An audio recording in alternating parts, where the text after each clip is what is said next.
York, this is Democracy Now! Our national plan launches a full-scale wartime effort to address the supply shortages by ramping up production and protective equipment, syringes, needles, you name it. And when I say wartime, people kind of look at me like wartime. Well, as I said last night, 400,000 Americans have died. That's more than have died in all of World War II. President Joe Biden unveils a sweeping COVID strategy after President Trump left no plan for a national vaccine rollout. On his first full day in office, Biden issued 10 executive orders and invoked the Defense Production Act. We'll speak to Dr. Ashish Jha, head of Brown University's School of Public Health. Then we'll look at the devastating impact of the pandemic on indigenous communities. We'll go to Standing Rock, where tribal leaders are prioritizing vaccines for elders who speak the Dakota and Lakota languages in an effort to keep the elders and the languages alive. The language comes from the Creator, so it doesn't belong to one of us. The language belongs to all of us. So my message to all of the young people, the young men, the young women, the boys, the girls, this is your language. When you learn it, you're going to be able to learn more about this beautiful thing called life. Those are the words of Standing Rock elder Jesse Taken Alive, who died from COVID last month, just weeks after the virus killed his wife. We'll be joined by their daughter Nola, as well as a Standing Rock elder, and Jody Archambault, a member of the tribe who served in the Obama White House. Plus, we look at new calls for Biden to shut down the Dakota Access Pipeline after he revoked a permit for the Keystone XL pipeline. All that and more coming up. Welcome to Democracy Now!, democracynow.org, The Quarantine Report. I'm Amy Goodman. On his first full day in office, President Joe Biden unveiled a 198-page national plan to tackle the coronavirus pandemic, calling it a wartime undertaking against COVID-19. Adding to the urgency, the U.S. recorded another near-record global high death toll Thursday with over 4,100 deaths. Biden signed 10 executive orders to create a new national COVID-19 testing board to help schools reopen, to mandate international travelers to quarantine upon arrival, and to mandate masks on many forms of interstate transportation.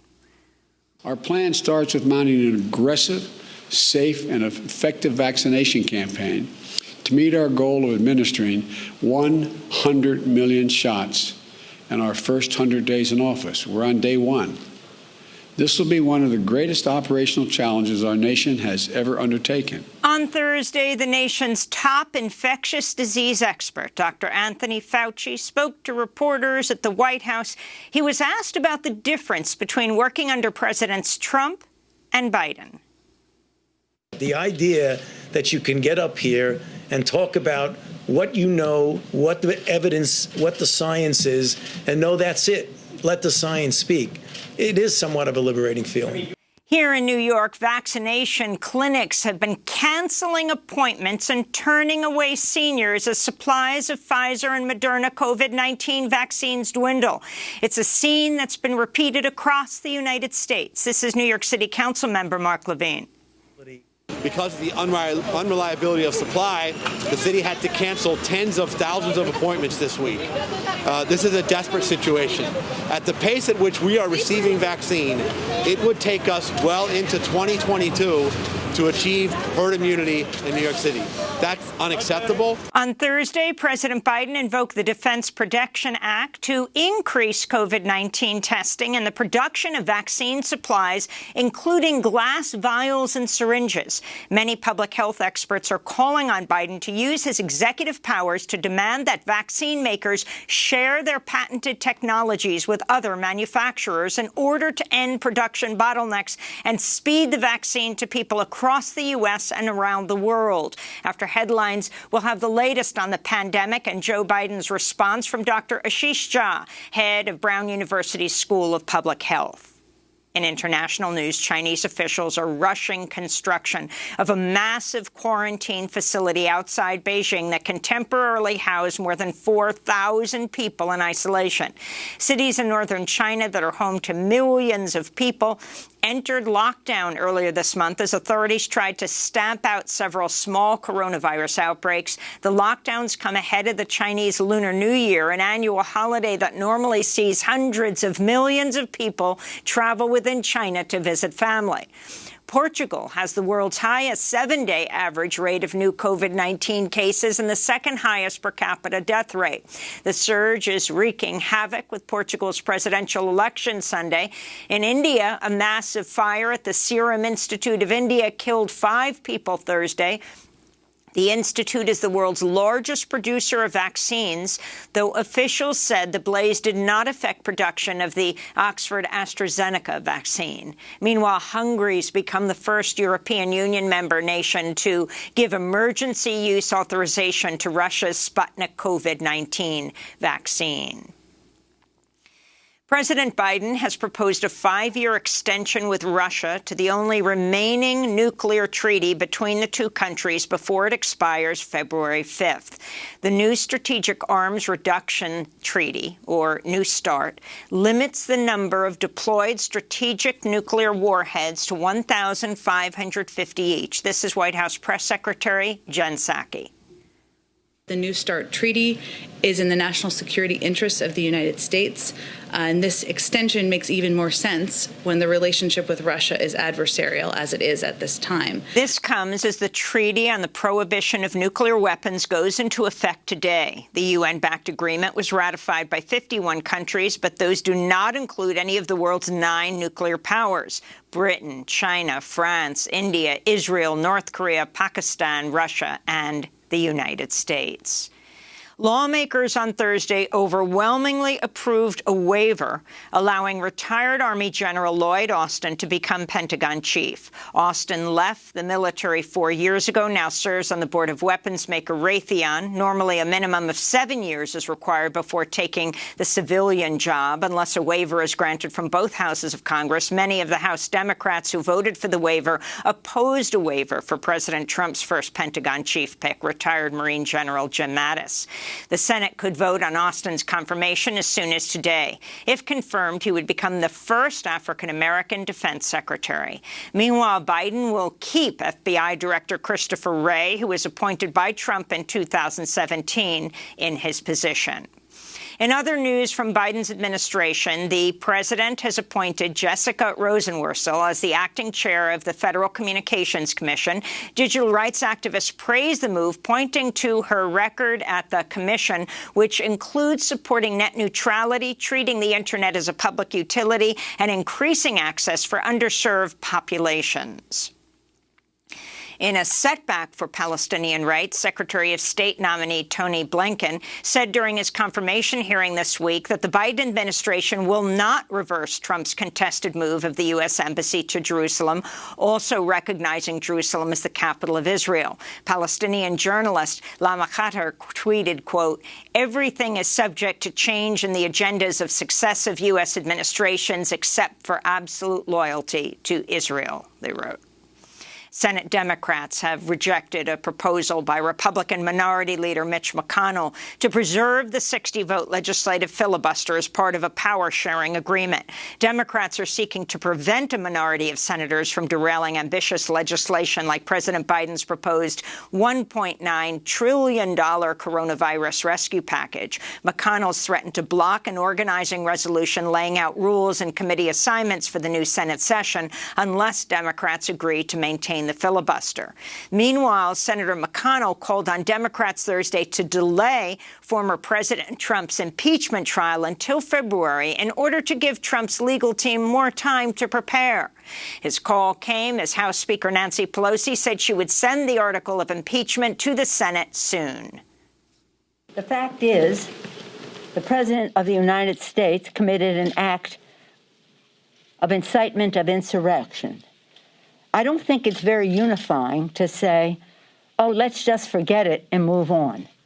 Several Senate Democrats have filed an ethics complaint against Republican Senators Ted Cruz and Josh Hawley over their role in inciting the deadly January 6th insurrection at the Capitol and seeking to overturn the results of the 2020 election.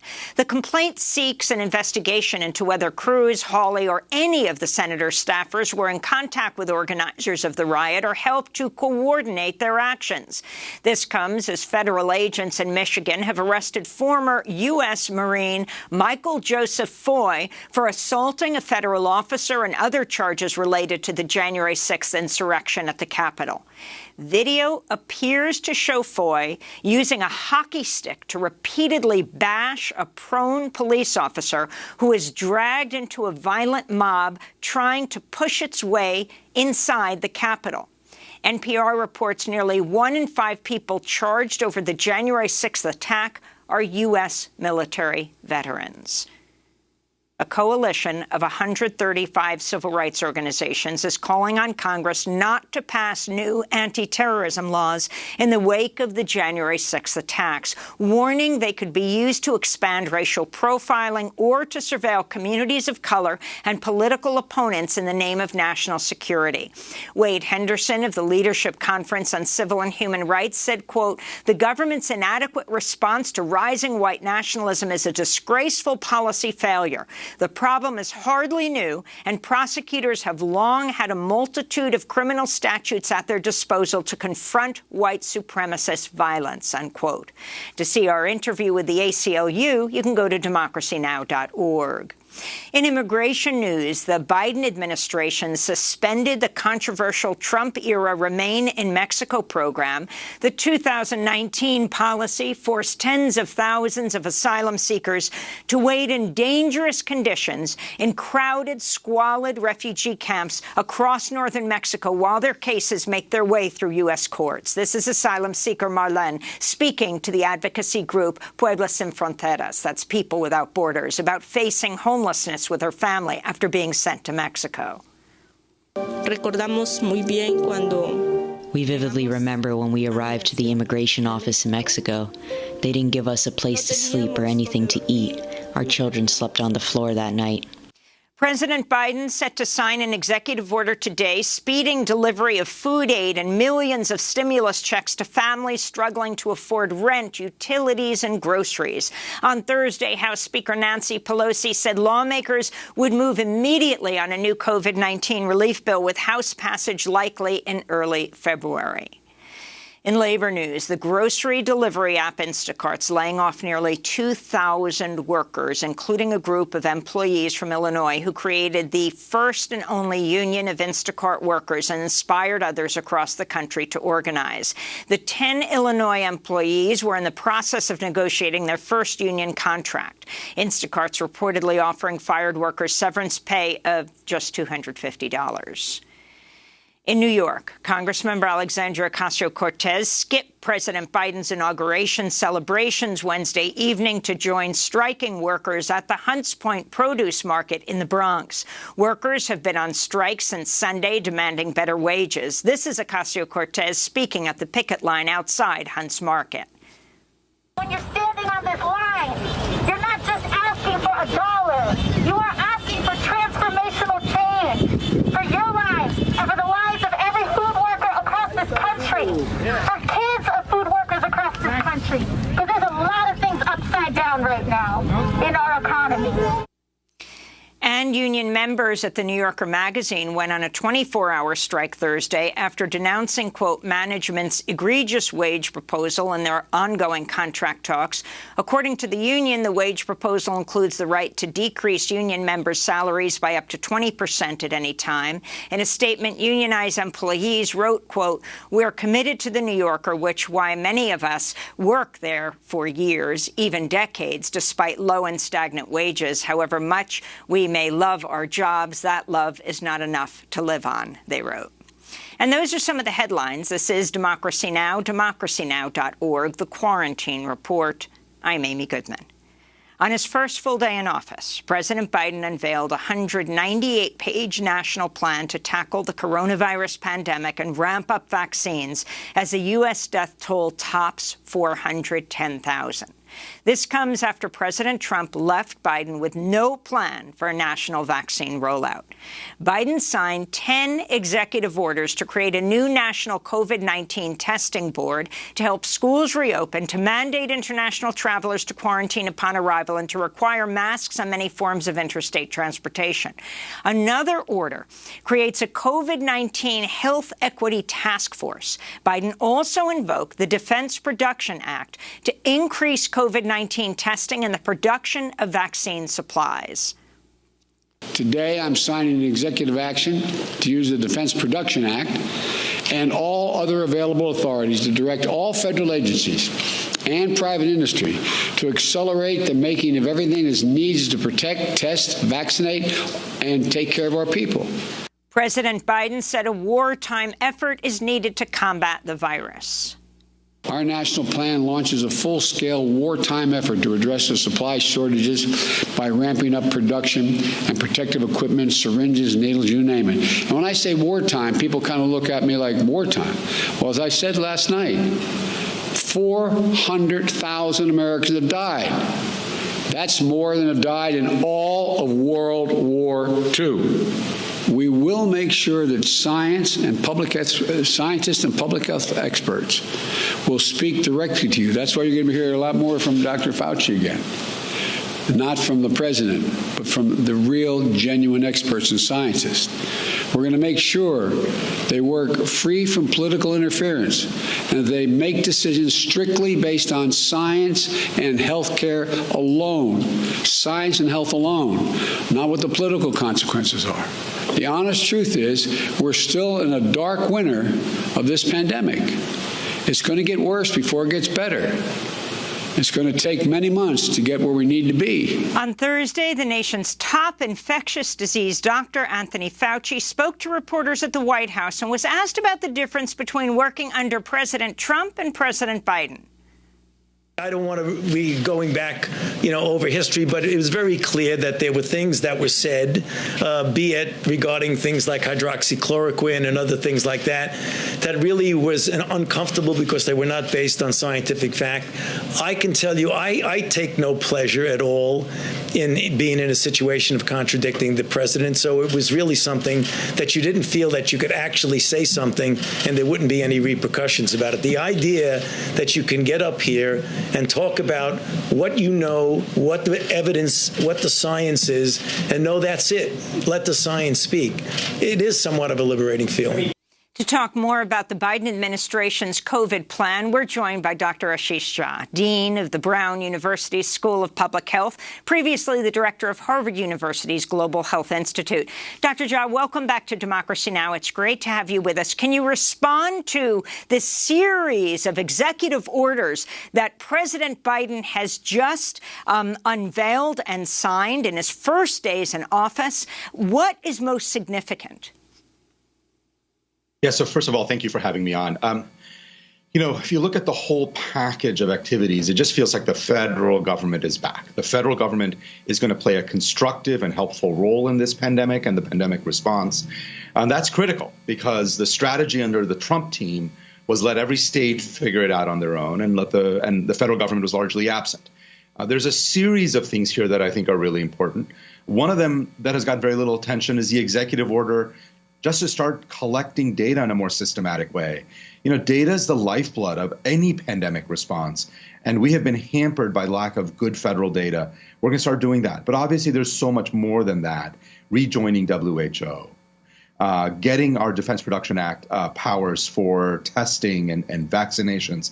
So I'm pretty pleased with the whole package. It's straightforward. It's basic public health. I don't mean to denigrate it by calling it basic public health, but it's sort of science-driven stuff that I wish we had had a year ago.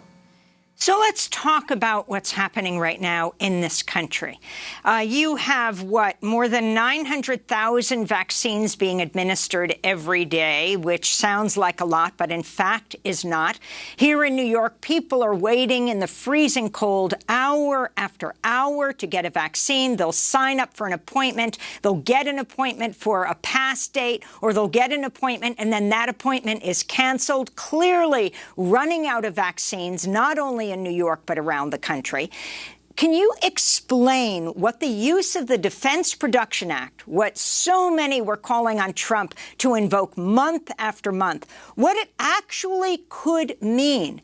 Could companies and factories that have been closed down, this also involves employment for people, going back to FDR, a kind of entire public program of actually making these vaccines or parts of the vaccines, either the chemicals or the actual, not only the ingredients, but what's needed in making the needles and the vaccines?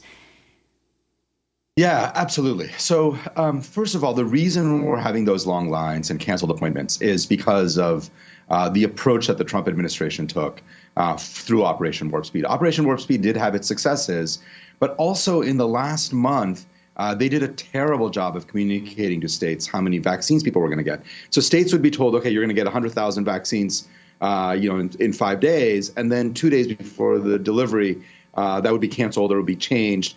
Made planning for this stuff incredibly difficult. What the Defense Production Act can definitely do is help with all of the things that go into getting a vaccine into somebody's arms. It's not just about the vaccine ingredient itself. It is about the vials. It is about the syringes. The way that these vials are filled, we can often get an extra dose out of them if we have the right vial and the right syringe for this. Just really simple, basic stuff that the Trump administration paid very little attention to. Mr. Biden's team, President Biden's team, has been very clear that they're going to maximize every single thing. I think the question of can we use the DPA to somehow make a lot more vaccines turns out to be a far trickier question, something I've delved pretty deeply into. The problem there is that these are complicated vaccines to make. And you can't just have somebody else step in and make these mRNA vaccines without a lot of technical expertise and very specialized equipment, much of which comes from countries outside the United States. A lot of it comes from Germany, for instance. So there are going to be challenges to ramping up a lot more production. I do think the Biden team is definitely going to try to do that. We will see what's possible. But there are going to be some technical limitations that'll make it hard for us to, let's just say, start producing tens of millions of these vaccines every day. I think that's not going to be possible just because of technical challenges. I mean, it raises very interesting questions when it's not only the United States, but a massive shortage in the world of vaccines. I think, was it the World Health Organization said of the 46 countries that are now vaccinating their populations at whatever speed, only one of them is a low-income country. So these vaccines have to get out all over. I was just going back years in Health Affairs, the magazine, to an article that talked about a little-known law codified as 28 U.S.C. Section 1498 that could allow the federal government to substantially lower prices for high-cost drugs, allowing the government the right to use patented inventions without permission while paying the patent holder reasonable and entire compensation. The article assesses the potential for the federal government to invoke it to make important new high-cost therapies widely available to patients. Now, this is well before the pandemic. And you're saying, well, it's difficult, but you already have, is it the factory in Belgium that they had to stop because they had big problems with the manufacture of the vaccine? I mean, there are factories all over the country that have been shut down. Pushing harder on this, is it that, well, they have to be just made very carefully, or because of the, capitalist system that we work in, that there is this sort of sacrosanct, we will not challenge the purview of these corporations when there is such a lack of necessary vaccine right now that so many hundreds of thousands of people are dying? Yeah, so there are several points here, Amy, that are worth taking apart. I mean, one certainly is that we have got to have a global strategy. I mean, this is one of the many atrocious sort of policies of the Trump administration was we were the only major country, I guess, along with Russia, that wasn't part of COVAX. COVAX is the global effort to get vaccinations out to people around the world. We absolutely need to rejoin COVAX, and the Biden administration has made clear that they will. Second is that there's a whole host of vaccines that are going to be possible. There's the AstraZeneca, there's Johnson & Johnson should be coming. We should see some data from them, I think, in the next few days. So we're going to really need a global strategy. On the issue of patents, The issue in my mind is I don't think that the Biden administration is going to let Americans die because of a desire not to infringe patents. I think the challenge there, and if you think about it from a Moderna or a Pfizer point of view, if there were other companies that could make their product, they'd be happy to license it. There are mechanisms for doing this. I think they'd feel a lot of pressure from the U.S. government to do so. I really do believe there are capacity issues on this that are not unsolvable, but I think there's been no effort to try to solve them from the previous team. And what I expect Dr. Kessler, who's going to be running Operation Warp Speed, and others in the Biden administration is to look into those questions to say, how do we put the power of the federal government towards ramping up production of these specific vaccines? And the one last thing I will say about these vaccines is because they are technically complicated, you have to be very, very careful about making sure the quality is good. And that's not my way of saying only Moderna or Pfizer can do it. I think lots of companies can, but we've got to be careful that we don't end up messing up the really high quality of these vaccines that are so important to keeping people confident that the vaccines are going to be safe and effective. So I think all of this is going to be looked at, but there are a set of challenges here that go beyond patent laws. Dr. Ashish Jha, you've written an article. It's time to consider delaying the second dose of coronavirus vaccine. It's an op-ed that was in the Washington Post. So on what science are you basing this? We all know that both Moderna and Pfizer won't be true with Johnson & Johnson, the one shot. It requires 2 shots. Why do you think you can get away with 1 shot? Usually people have a reaction to the second shot, which is, about a month later, which suggests that booster shot is the one, the booster shot, is the one that basically kicks up the reaction and the immunity. Yeah. So as the title says, it's time to consider delaying the second shot, not foregoing the second shot. Everybody needs 2 shots. There's no doubt about that in my mind. If you look at the data from the clinical trials, both from Moderna and Pfizer, it's also very clear that 1 shot provides about 80 to 90% protection, at least until the second shot is given. And the question in front of us is, in a normal situation, would we even think about delaying a second shot? No. We would just give everybody their second shot on time. But the question that I and my colleague Bob Wachter, who co-wrote this with me, what we did is we spoke to a large number of immunologists, vaccinologists, and asked the question, if we delay the second shot by a few weeks, let's say instead of giving it at week 4, we gave it at week 6 or week 8, what are the chances that the protection from the first shot would somehow wane dramatically after 4 weeks? Because, again, you do have that 80 to 90% protection after the first shot. Everybody agreed that that is extremely unlikely, that you could delay it by at least a few weeks. And so our idea was, we have a set of vaccines sitting on shelves. Let's get them out into people's arms. Let's assume, because we've done the checking, that the production of the vaccines will continue to go well. And then as the new vaccines come off the production line, get everybody their second shot. And let's do this particularly for high-risk individuals, older people, people with chronic diseases. I would rather have all of those folks have their first shot, and most of them will get their second shot on time. And if a few end up getting a little bit delayed, in my mind, that is not a particularly risky thing based on the data and science. But what we know, Amy, is that if we don't do that, and if we don't vaccinate more people, given the variant, the UK variant that is circulating in the US, that I think has all of us extremely concerned, we are looking at another 100,000 Americans dead in the next 4 to 6 weeks. And we're looking at things even getting worse after that. That's the alternative. And so in that context, this felt like it was both science-based and it would not put people at risk to delay things by a few weeks. Definitely not forego it. Definitely not delay it by many months. I'm trying to cram in so many questions, and I know you have to go in a minute, Dr. Jha. So on Thursday, President Biden signed the executive order to form a COVID-19 health equity task force. Today, I'm formalizing the Health Equity Task Force that we announced in the transition, led by the brilliant Dr. Marcela Nunez-Smith, who ensures that is going to ensure that equality is at the core of every decision we make. That includes addressing vaccine hesitancy and building trust in communities, as well as fighting disinformation campaigns that are already underway. I don't think people understood, Dr. Jha, that information on who was getting sick, who was dying the most, was actually not being kept for months. Is that right? That's absolutely right. So when I started off earlier saying that one of the executive orders I'm most pleased about is just collecting better data, it took us months to figure out that this pandemic was disproportionately impacting communities of color, people of color. One could say you could have predicted it given our known structural inequities in our society, but we didn't know. And we didn't see it until the data became clear much later. I think what we're going to see from the Equity Task Force is far better systematic data collection, making sure that our policies on vaccinations and testing don't leave behind people who are disproportionately being impacted.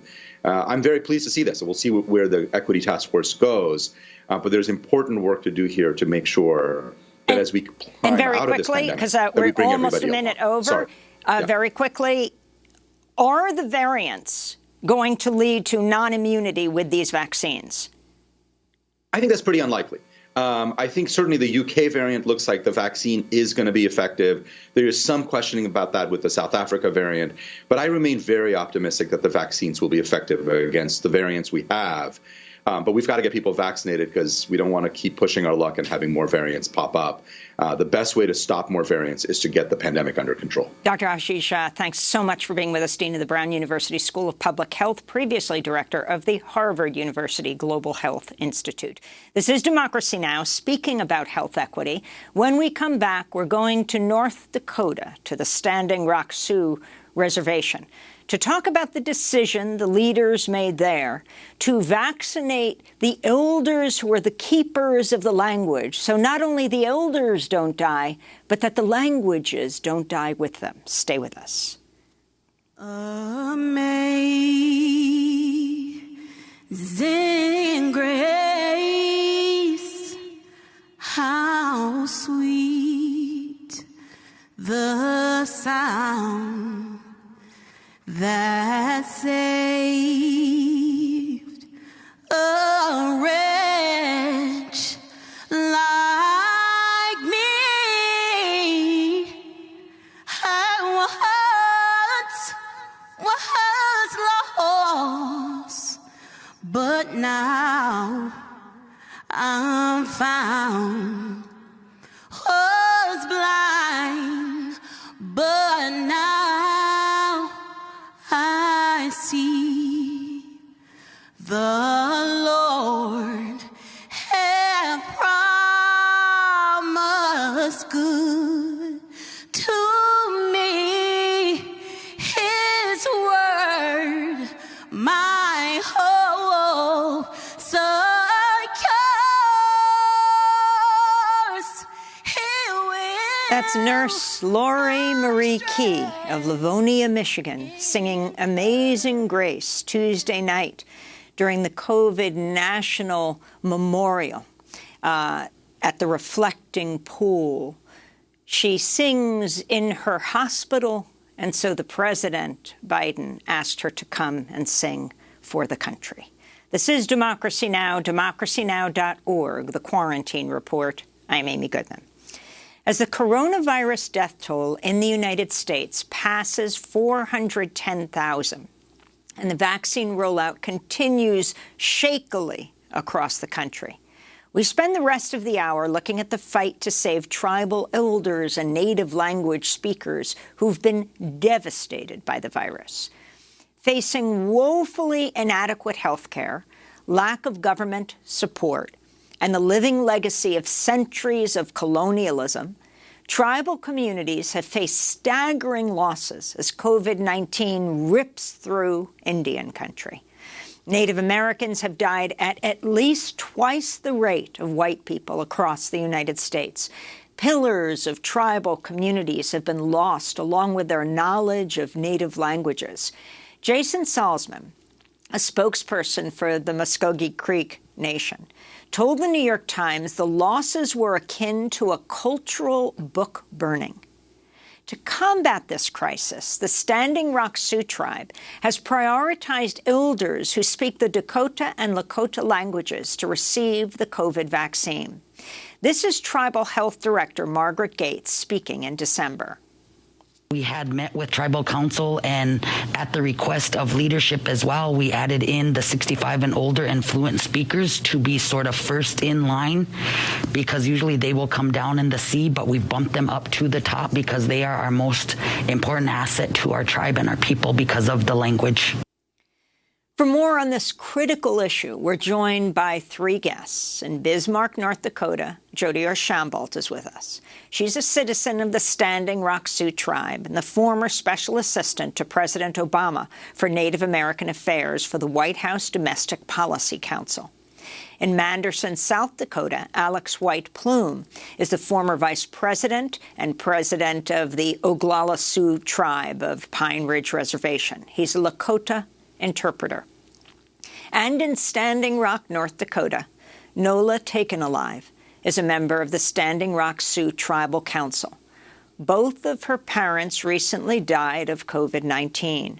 Her father, Standing Rock Sioux elder Jesse J. Taken Alive, was a fluent Lakota speaker and an ardent defender of the language spoken by only 2,000 people. He was just 65. We welcome all of you to Democracy Now! Nola, our condolences on the loss of both of your parents. If you can talk about them with us, share their life stories. Good morning. Thank you for having me on. It's my pleasure to speak about my parents. But first of all, I want to send my condolences out to those people who have also lost family members and relatives and loved ones to this ugly virus. But it's my honor, again, to speak about my parents. And I want to say that my parents were very humble people. And to be able to speak about them, I will try to do my best. My parents, I lost my mother in November of 2020. And about a month later, I lost our father to the virus as well. They played a very important role, not only in my siblings and our family's lives, but also to the entire community of Standing Rock. And, those would also say how important my dad's role had played in all of Indian country and all of probably North and South Dakota, with his wisdom, his knowledge of the Lakota language, of treaties, of humanity, just the human issues of, that my dad would bring to the forefront, especially about healing. And my dad was the hugest advocate of not only the importance of being Lakota or understanding, who we are as a people and the huge losses that we have suffered since, time immemorial. But, he continued to believe, and even to his last breath, people will label him as a spiritual warrior, which he was. Both my parents were. But Nola, I wanted to share the words of your father. This is Jesse Taken Alive, speaking directly to young people about preserving the Lakota language. The language comes from the Creator, so it doesn't belong to one of us. The language belongs to all of us. So my message to all of the young people, the young men, the young women, the boys, the girls, this is your language. When you learn it, you're going to be able to learn more about this beautiful thing called life, because that comes from Wakantanka, the opportunity to share your feelings, to share your thoughts, to express yourself, comes with our language. And I ask you to take the courage.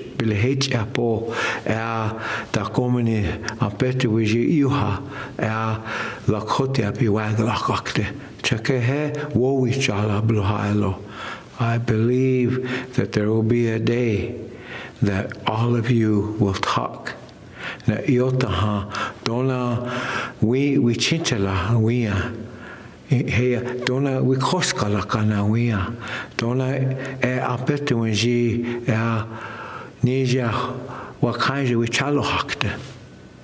Dohan trumpi hatanash la kotia be othoke nach onkte. Finally, in closing, I ask you to do this on behalf of all of us who are older than you. Take the courage to learn the language. Jesse Taken Alive, who together with his wife Cheryl were both came down with COVID and died in the last months. When was your dad and mom diagnosed, Nola? I believe it started out in the middle of October. My dad was diagnosed first, and then about a week and a half later, my mom was diagnosed, and they fought hard, and, they tried to stay with us, but, it's a tough virus, so. I wanted to bring Jody Archambault into this conversation. She worked in the Obama White House, also is the sister of the former tribal chair, David Archambault of the Standing Rock Sioux. She's speaking to us from Bismarck. You were the special assistant to President Obama for Native American Affairs for the White House Domestic Policy Council. Talk about the policy of the Standing Rock Sioux around the issue of elders and keepers of the language. Well, I think that every tribe has the ability to prioritize and make preferences for who receives the virus first. And knowing that... you mean the vaccine first? The vaccine, yeah, the vaccine, sorry. Knowing that there were a lot of elders who were at really, really high risk. This was a concern from the very beginning, from the onset of COVID. And I think that it took the leadership of the chairman, the tribal council, to understand from just going over the previous year's losses and what has happened throughout the time. And I'm just really proud of them, because this is something that is in the decision-making powers of every tribal nation across the country. And I wanted to ask Nola Taken Alive first about your name, Taken Alive, your family's name, if you can talk about the origins of it.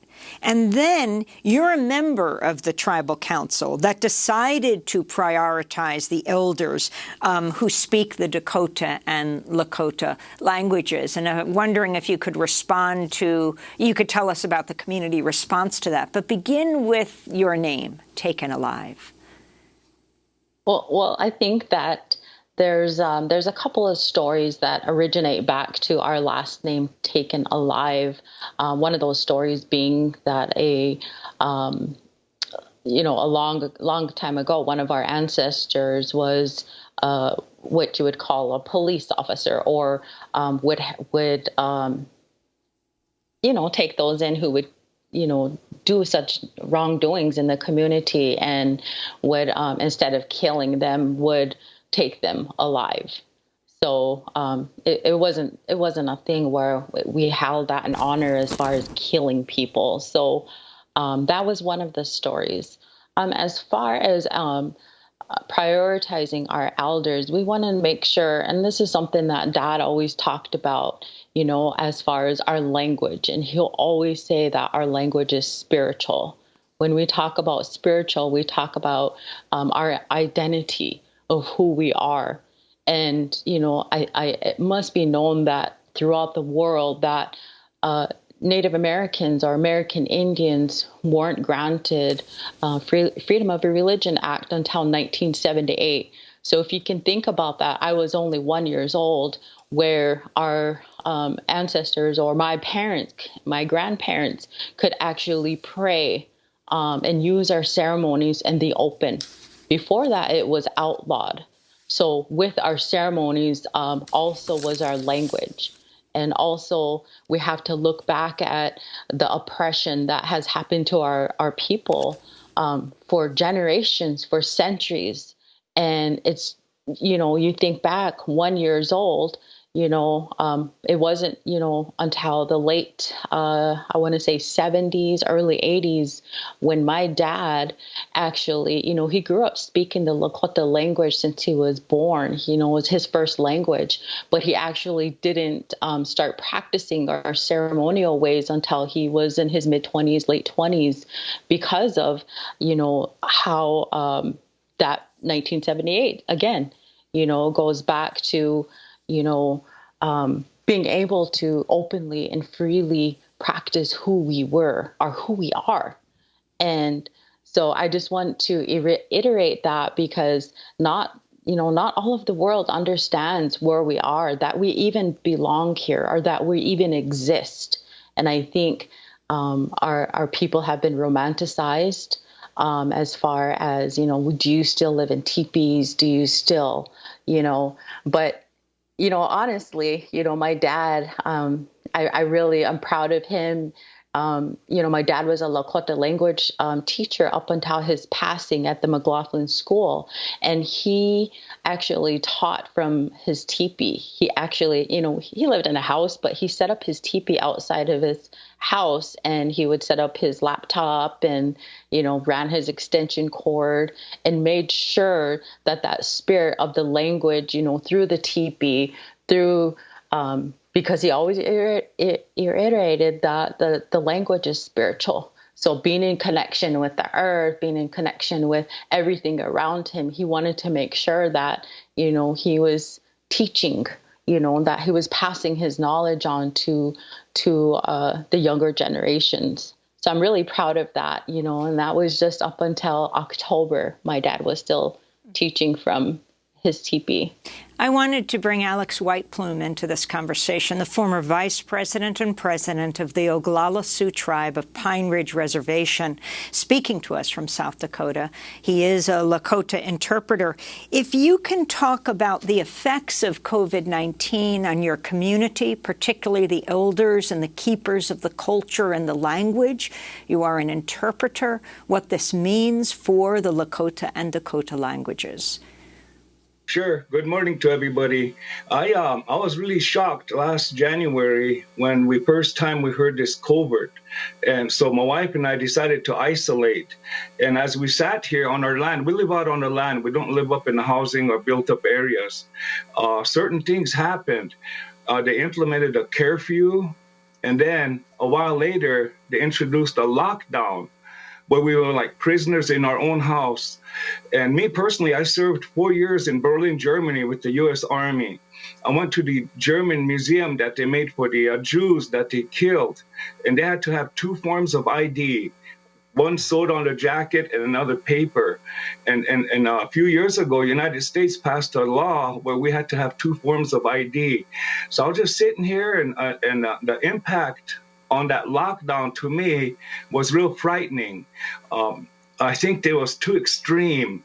It seemed to me like they could have come up with more testing, bring more doctors, health people in, and go house to house and test everybody. And if someone's sick, isolate them there. But instead, we were locked down like we were in prison. And psychologically, that really had an impact on a lot of us people, that we really knew we weren't living free the way we're supposed to, but we're living in like a prisoner of war camp. So it was really had a negative impact on many of us. On the Pine Ridge Reservation, about 90% of us can't find employment. We're unemployed. Imagine 17 people living in a house with no food, their electricity is ready to get turned off, and then you're locked down. And then the tribe never went to pay the electric company's bills, so lights were being turned off. It was really a negative impact on us. At the same time, many Lakota speakers were just dying from this new disease. We didn't know how it came here. We live out in the open, on the plains. We're not close to any built-up cities. But some of our people might have went to the towns and caught it and came home, and that's how it spread on the reservation. So there's a real scary time for most of us here on the Pine Ridge Reservation. Alex Whiteplume, you're planning to teach Lakota to children. Can you talk about the importance of teaching Lakota to more members of the tribe and why you feel this is so critical? Sure. my wife had a school. She started an Amos Freedom School. And so we always taught culture. She taught them how to pick cherries, berries, turnips, how to butcher buffalo meat, how to tan hides. And she was just bringing them up culturally. And the language was really predominant. That's the one we needed to learn. And I'll share a story about how I asked to marry her. I was sitting at the house, and her grandfather's name was Mark Bigroad. And we spoke Lakota, so we were sitting in the living room and just enjoying a discussion, and she was sitting at the table.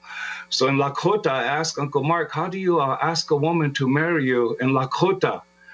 And he just laughed and laughed, and she kind of looked up at me with one eye, and he said, you can't take a woman and own her.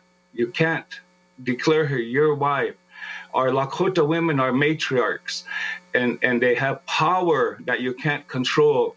And so I recommend to you that you sing a beautiful song, and if she likes the song, maybe she'll marry you. So at the table, she was sitting, I looked at her, and I sang a song that I knew. And here she looked at me and she says, okay, White Plume, I'll take you for my man. And so what Uncle Mark described was the description of marriage is called Tchawi Jutchum. Tchawi Jutchum. Ta means his. We is the sun. Ju, you take part of the sun to create life. That is our definition of married people, two people living together. And that's so important. It's so different from the word married. You say my wife like you own a woman. That's just contrary to Lakota belief. So therefore, the Lakota language is real important. It's a natural language that evolved over millions of years with many different other species that were existing at the time. We have to break, but we're going to come back to talk about what's happening with the Dakota Access Pipeline, with President Biden stopping the building of Keystone XL, but not DAPL. And Alex, I'd like you to stay with us because I want you to tell us about your late wife, the Lakota water and land defender, Deborah White Plume. And also, I'd like to ask Jody Archambault to stay with us to understand why now Biden is making a distinction, has separated the Keystone XL from the Dakota Access Pipeline. This is Democracy Now! I want to thank, and once again, our deepest condolences, Nola, on the death of your mother and your father. But clearly, their legacy continues and lives on. Nola, taken alive, speaking to us from the Standing Rock Sioux Reservation. Alex White Plume in South Dakota, Jody Archambault in Bismarck, North Dakota. Stay with us. We'll be back in 30 seconds.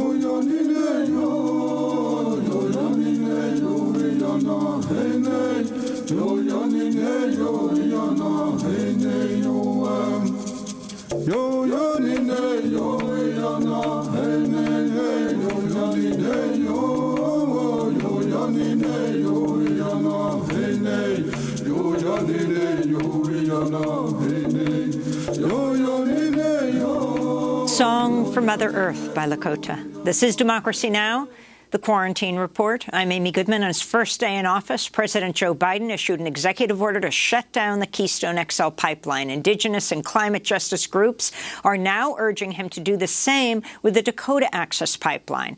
DAPL transports 500,000 barrels of crude oil each day. Still with us, Jody Archambault, citizen of Standing Rock Sioux Tribe, former special assistant to President Obama for Native American Affairs for the White House Domestic Policy Council. Also with us, Alex White Plume, former vice president and president of the Oglala Sioux Tribe of the Pine Ridge Reservation, a Lakota interpreter who just lost his wife, Deb White Plume, who we're going to learn about. Jody Archambault, can you talk about this distinction, why you understand Keystone XL was stopped, but not Dakota Access Pipeline, and what your demands are? I don't understand the distinction that the Biden administration is making because the pipeline is illegal. Dakota Access Pipeline is an illegal pipeline. It was stated in the DC District Court that it violated NEPA, and the easement was revoked. And so basically the Energy Transfer Partners in the Dakota Access Pipeline, they are trespassing. They're encroaching on federal lands right now. President Biden has the discretion to comply with the law, which is NEPA. He has the grounds to make this decision, and it's not that hard. He has a lot of, if he's worried about the legality of it, he's covered because this has been litigated. The best thing that he can do is drop the appeals to this and stop the oil from flowing now.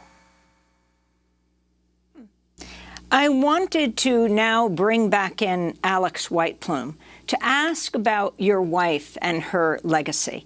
Lakota water and land defender Deborah Whiteplume, who passed away this past November, born and raised in Pine Ridge Reservation, South Dakota. She helped lead the fight against fossil fuel extraction and oil and gas pipelines. In 2016, we spoke with her at a protest camp in the Standing Rock Reservation in North Dakota, where she joined water defenders fighting the Dakota Access Pipeline. This is some of what she said. If the pipeline is put in, it's going to leak or spill or burst or explode, and that oil is going to get into the water. And Dakota Access Pipeline says they're going to bury it 30 feet under, and they're assuring everybody that it's going to be safe. But I think Western science doesn't really know everything it thinks it knows, and we need to make our decisions based on what's best for Mother Earth and our coming generations. And that includes protecting our water. Water is under threat all over the world. Right now, there are people who have no access to clean drinking water. That's Deborah Whiteplume. We met her at the Standing Rock Reservation. Alex Whiteplume of the Oglala Sioux Tribe. Can you talk about her commitment to stopping the Dakota Access Pipeline? Yeah. I'm so sorry on your loss, Alex. It's hard for me to, I know to play the video, you relive your wife. I think, I remember a time when she said, Whiteplume, come in here. I want to talk to you about something serious.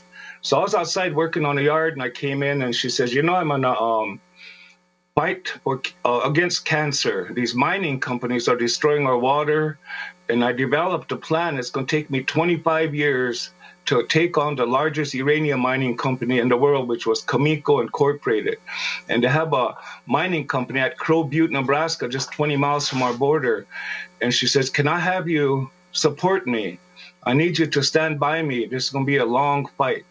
And so I agreed naturally. And so what she did was she done a lot of research, and she attacked them where they were the weakest. And that is the permitting process. She didn't just say, we're going to go out and fight the mining company and go rabble-rouse and everything. She done studies, and she found out where they were going to apply in their permitting. So it took her 25 years, but she shut down the uranium mine. Well, about 10 years before, KXL pipeline was coming down. We just have 10 seconds, Alex. They were going through the permitting process, so she attacked them, and then that's how we shut them down the first time, was through the permitting process. You just can't take these millionaire corporations on.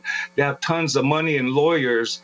So she was real strategized. She always used strategy. She didn't just go out for nothing. But Jody thank you very much for having me on here. Can you tell us if the Biden administration is weighing now what to do with DAPL? I believe that they are, and I think that they understand that this is a risk that the Energy Transfer Partners knew that they were taking. Energy Transfer Partners said that they spent $7.5 billion.